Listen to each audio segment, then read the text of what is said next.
Welcome to the Reclaim the Night Perth podcast, hosted by Sarah, Liz and Ava. Links to resources relating to the topics we discuss are in the description.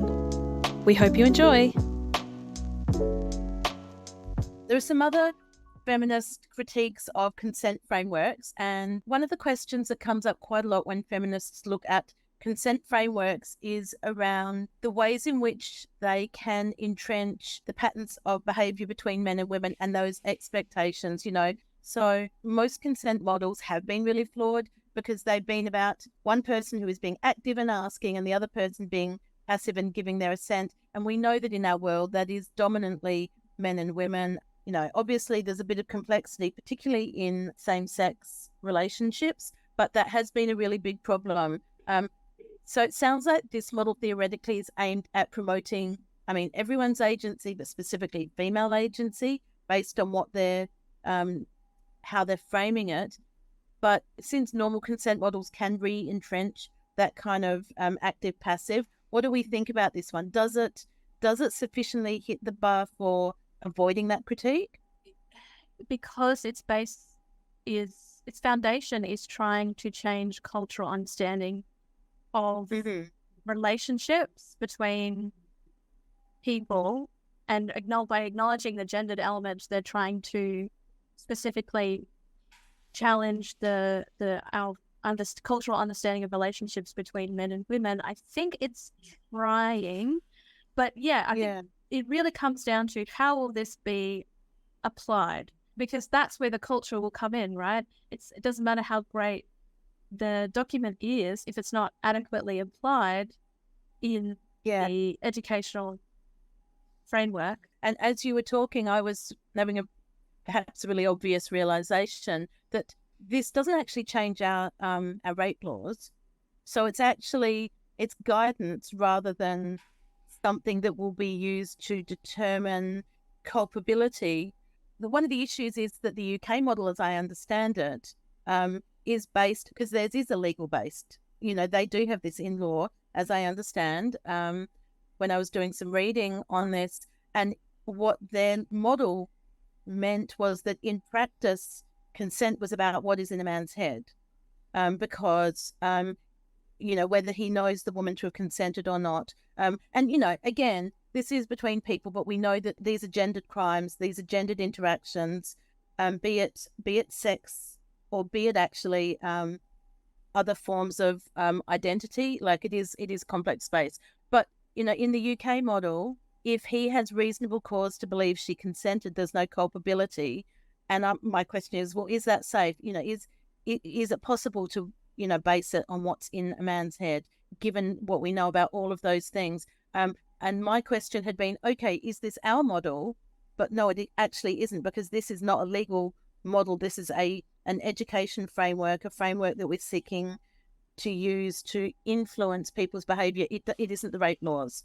I have a question around the issue of ongoing consent and withdrawing consent, because this is also one of the feminist critiques is, about how these frameworks deal with the practicality of withdrawing consent, because you don't just go, as one of you said earlier, oh yay, sex, great, let's. And, that doesn't tell you anything about what follows, because it might not be any of the things you like. It might be violent, it might be awful, there might be more people involved, all sorts of things can go terribly, terribly wrong. You also might just not be in the mood for what follows.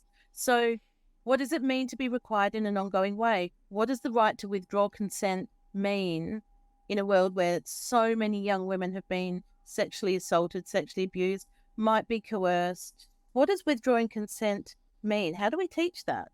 With withdrawing consent as well, as we've talked about, the fact that this isn't in law, is that there is no avenue for which, when a woman withdraws consent and that's ignored, that they can pursue justice, because this understanding of consent isn't in law, and hopefully maybe one day it will be, but it's not right now. So if this is an educational framework, what are we saying to young women when we say, well, this is what consent is, but we don't know how to deal with the result of that being ignored?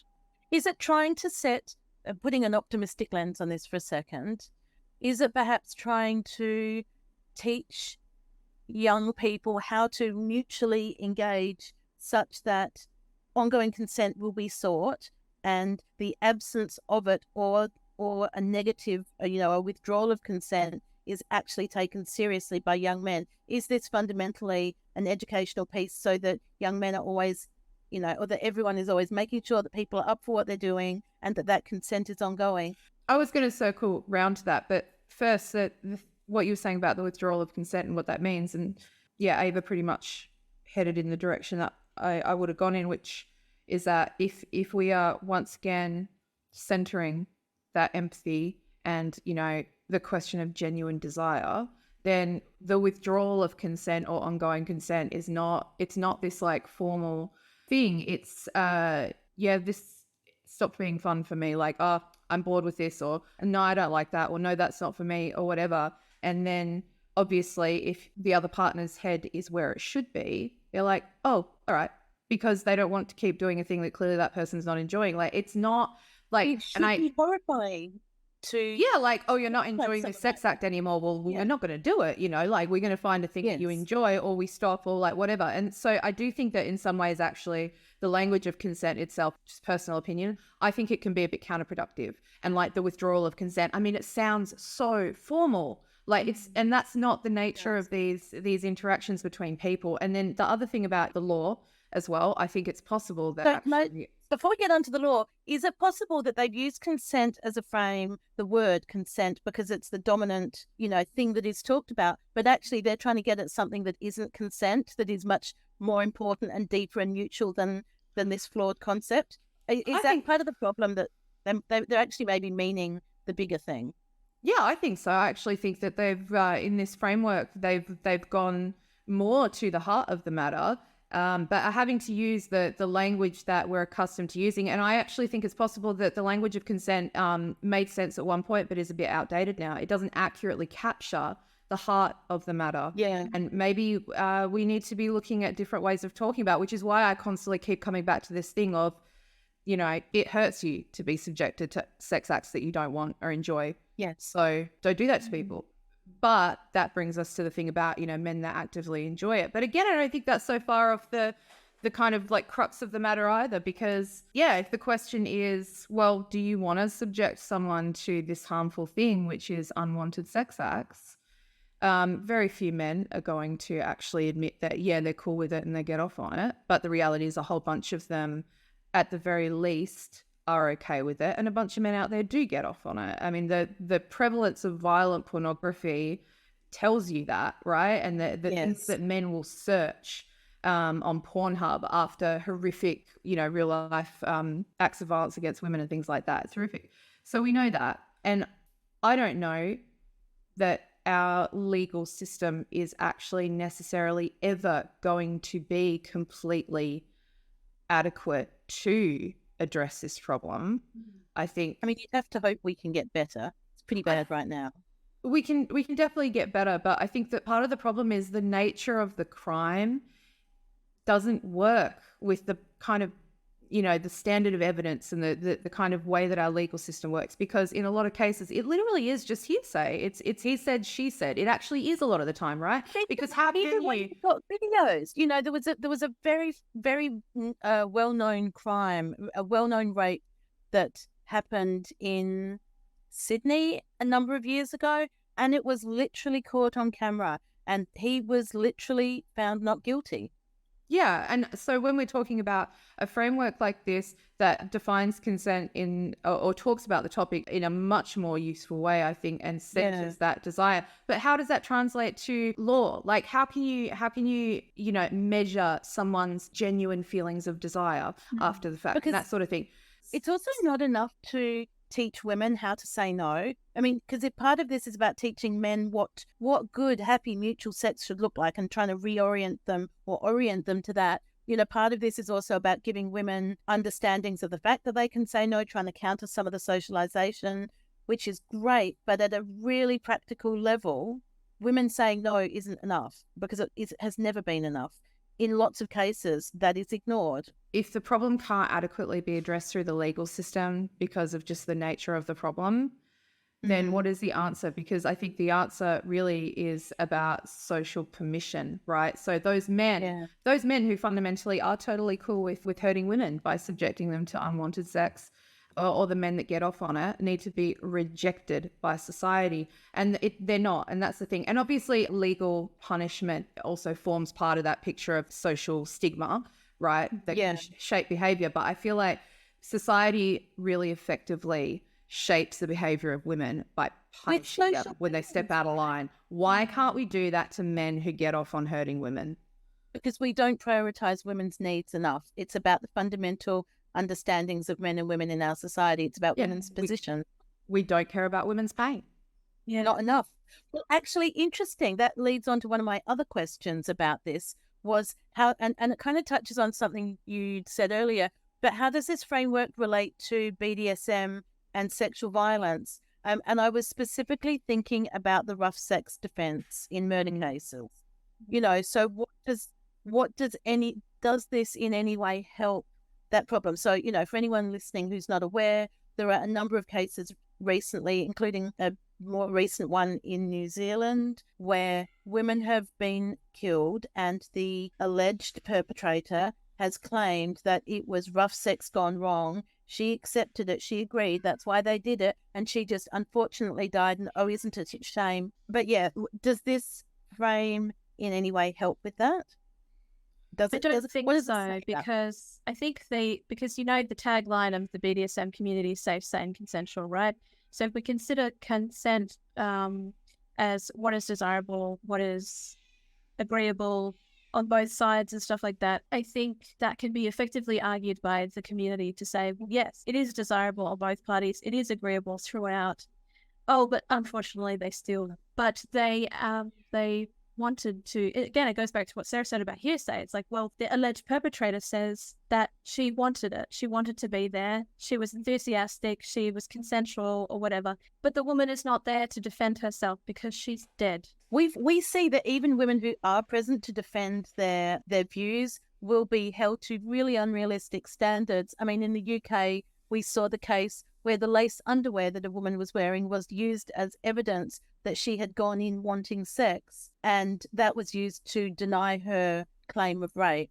You know, we see women's phones in the UK being taken, and, you know, what they did and didn't text afterwards being used as evidence of the fact that it, you know, cannot have been rape, because she didn't immediately block him and tell him that he was a rapist, or rape him, you know, do it the other way around, you know, and all of those things. They're so obviously, they're not rooted in the reality of women's behaviour and socialisation and patterns of response. It's not victim forward, right? It's not focused on victim survivor focus, right? It's focused on perpetrator. And I think that's because that's just how our world is structured. It's patriarchy, so it's structured around the male's perspective, and the male perspective is predominantly perpetrator.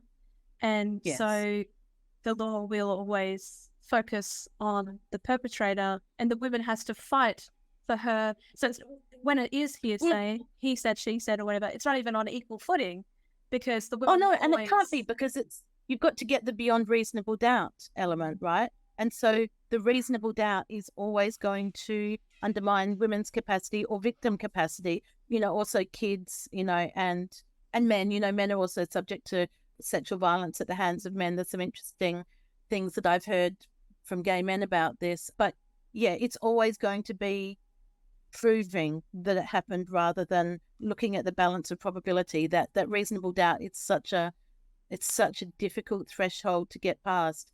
I mean, I also with also reasonable doubt, you also have to bypass all of the cultural barriers as well. So of being a victim, of being a woman, or being the one that is perpetrated against. Like, there is all this cultural, social stigma and barrier.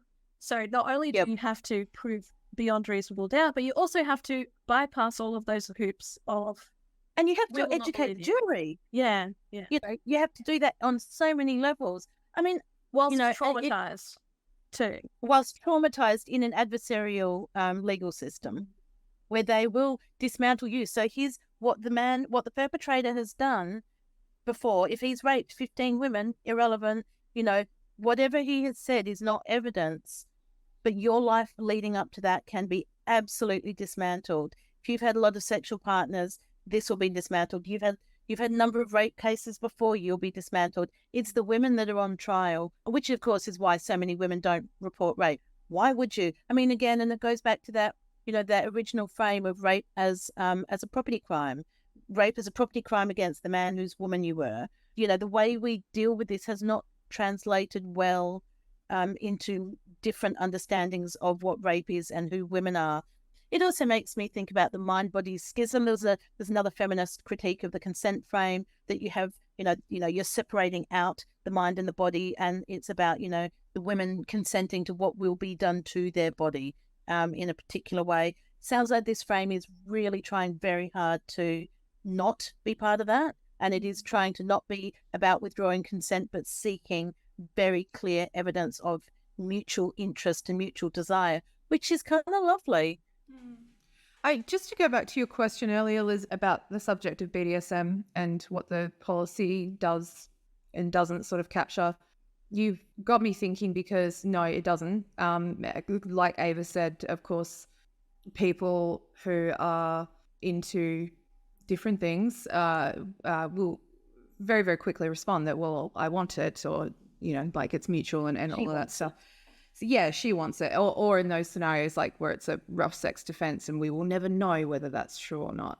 So it makes me think that actually there is probably another part of this that's missing, not just from the framework, but maybe actually from the way that we talk about this generally as well, which is maybe mutual desire is not necessarily always enough, because there are some things that cross a line to where it's actually a question of what your personal responsibility is. So for example, choking, because we also need to think about the way, like you were just talking about, the ways in which women are essentially groomed to seek out things that are bad for them in a bunch of ways. We did a whole episode about this, the pink haze and the romantic ideal, the myth of romance and all of that, and the ways that girls literally grow up being groomed to seek out things that are bad for them because they've been romanticized. Not to mention the video of the sex trade event we put on a couple of years ago, the grooming. Grooming pipeline. Sorry, that was a bit incoherent. That's also relevant. Sorry, carry on. Yeah, well, that one hasn't gone up onto Spotify or anything, but on our YouTube, I look at that event, and I talked about how, a young woman doesn't just turn 18 and then suddenly out of the blue decide that actually she aspires to be having sex for money. That's something that she has to be conditioned for. The foundation has to be laid, and when you look at what the bricks that make up that foundation are, they're all ugly. So but going back to the thing about BDSM, I think that probably knowing all of that, like there's a point at which, so what if your partner genuinely dies to, say, be choked or beaten or whatever, it's unreasonable for you to do it. Like don't do it. Like, oh my God, absolutely. So I think the argument of does it matter whether or not this person genuinely desires the thing, the only time where maybe that can be kind of put aside is an argument for not doing the thing. It's never an argument for doing the thing, but it could be an argument for not doing the thing. Like, no, don't do violent, risky things to your partner. Don't participate in eroticizing violence, because it doesn't happen in a vacuum. This idea that you can have, because we even have this in the way that we talk about consent. There are a lot of people who describe themselves as feminists, who do engage in a lot of feminist activism and do a lot of talking about the subject of sexual violence and consent and everything. They will come after, male celebrities, for example, who are middle-aged or older, who are going for 18-year-olds, and rightly describe them as creeps. But in the context where that man is purchasing sexual access to a prostituted 18-year-old, or accessing... That's all totally fine, all of a sudden. Yeah, it's totally fine. Or like looking at pornography depicting, barely legal. I mean, it's like the biggest porn category, right? I mean, that's very, very grim. And even with the violence, like, it's not okay to be violent against women, but it's totally okay to eroticize violence against women, to produce pornography depicting violence against women. And it's not fake violence, it's happening, because also these are real women. And also, as was enunciated in another one of the speeches at the sex trade event, a lot of the tools of BDSM came from slave trade. And I think that is a fact that should make people stop and think about the meaning of what is happening here. Oh my God, yes. And I mean, that's one of the other things that gets left out of the conversation as well sometimes as well, is that, you know, it's totally fine to eroticize racism. The rampant racism in pornography. Only when it's commercial. Yeah, it's we would call the eroticization of racism racist in normal context, but the second it's transactional, it's it's beyond. Yeah. Right? Yeah. Like, we have to be really consistent and actually join our thinking. I know this is a random point, but I really need to wedge it into the conversation somewhere. So I'm wedging it in right now. The idea of mutuality, how does this sit with the orgasm gap? We see really big gaps between the number of orgasms that men have and women have, different in same-sex relationships, can I just note. Lesbians are not having that problem. The lesbians aren't having this problem, nor the gay men. This is a male-female problem, and I'm assuming that this framework probably wants to be part of the solution to that, because people who are having mutually desired sex are more likely to be having sex that is sexually fulfilling.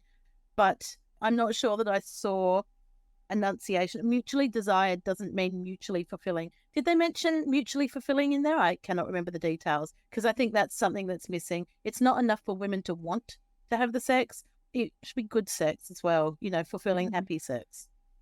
Yeah, they did mention towards the start in, I think it was the part about defining consent, about it being, not just about violence, but like necessary to having enjoyable sex and stuff. There was some reference and healthy relationships and stuff like that. Healthy relationships, yeah. And I always feel a bit awkward about that one, because of course the thing that I think is most important and that I want to prioritize in conversations about this is not hurting women and traumatizing them for life. But as a secondary point, don't we want such a begrudging thing, right? Yeah, but don't we also want women to have better sex? Don't we want, I mean, and don't men who want to sleep with women want women to enjoy it? I mean, we would like that to be true. Yeah. So I think that's all the things that we've discussed in this conversation, it all points to that this consent framework is a great foundational point, a place for people to draw from, but the myriad of ways in which it can be talked about and applied, what can be included in that discussion, so like the orgasm gap and things like that, isn't really pointed out. And I think it's made up to the reader to do further research and find this stuff. And unfortunately, that doesn't really always happen. I think people will take this framework and go, great, the information's there, let's work with that, and then leave it at that. But there is obviously, from what we've talked about, a lot of nuance, a lot of areas that can be taken further with it, setting aside maybe whether the whole idea of talking about consent, the word consent is outdated or needs to be reworked or any of that. I think that's probably its fundamental failing, is that it's not articulating that this is just foundational. Go from there. It's like saying, it's not really articulating that enough. I think it's just saying this is for people to educate the youth about. And it's like, well, yes, but this is baseline. This is what next? Yeah. I think yes. I think that's what's missing. So it's good, but it doesn't go far enough. I mean, maybe it can't, but we need to see the next step. I think it can't, right? Step. I think it's a government thing. There is it's incredibly complicated to make even just something like that. So I think it's doing as good as it can be expected potentially, but it also needs to acknowledge that this is what we can do. What we would like is for community leaders, for educational leaders to go further. And yeah, absolutely.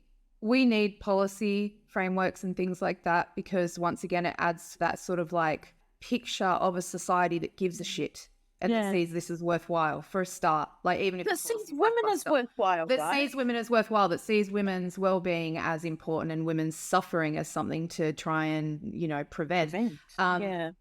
But I think overall, even if it's an inadequate policy, and I think this one's pretty good, I also don't think it really can go much further. I think that there are a couple of parts that probably could be fleshed out a bit more, but overall it's pretty good. I think that the thing is, the real work happens out here. Like, the real work happens with communities and the way that we talk about this. And I think that fundamentally our rejection of the excuses and the obfuscation, and that might mean dropping the word consent and just talking about what we're really talking about, which is hurting sex.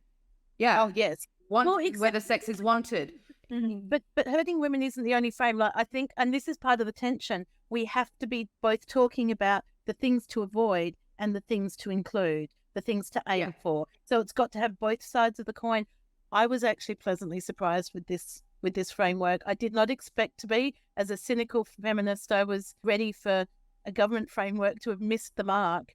And I think I was surprised by the extent to which it contextualized it properly. It talked about most of the things that we needed it to. I think it didn't talk enough about economic constraints of women and the way that is more likely to lead them to say yes because they're avoiding something that they want less. I mean, we all know about women who say yes to sex in an abusive relationship because that is infinitely preferable to the argument or the abuse that will follow. Otherwise, that is something they're choosing, but that's a constrained choice. But I think it's actually a remarkably good framework. I also like the way it holds the tension between sex analysis and identity analysis. I think that is a really positive kind of balancing act that they do because it takes both things into account. So does this framework get the thumbs up from us? And it's about now how it's implemented and what we do with it. Is that where we're going? I think so. Yeah, that's where I'm at with it. Yeah. Good job, Australian government. You have been listening to the Reclaim the Night Perth podcast. To catch future episodes or see what else we are doing, follow us on Facebook, Instagram, Twitter, or YouTube.